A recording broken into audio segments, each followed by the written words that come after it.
উপস্থিতি। এ পর্যায়ে বক্তব্য রাখবেন লালমিনহাট সদর নির্বাহী অফিসার জনাব জানাদার ফেরদৌস মহোদয়। জন্মাষ্টমীর অনুষ্ঠানে আমি উপস্থিত হয়ে আপনাদেরকে বলেছিলাম, তখন তো সেটি অনেক স্বাভাবিক হয়েছে, আইন শৃঙ্খলার অনেক উন্নতি হয়েছে, মানুষের ভিতরে স্বাভাবিক জীবনচিত্র রয়েছে। যা নয় তাই বলি আমরা, যা নয় সেটা রটনা করানোর চেষ্টা করা নয় এখানে।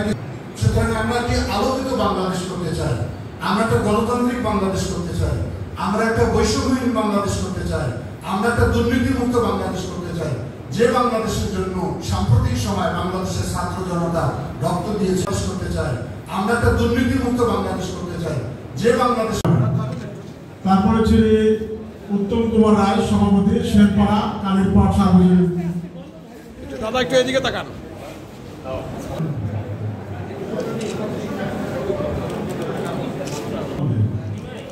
যিনি বঙ্কিমচন্দ্র দাস বসবাস করে থাকি, একই প্রতিষ্ঠানে আমরা চাকরি করে থাকি, একই প্রতিষ্ঠানে ব্যবসা বাণিজ্য করে থাকি।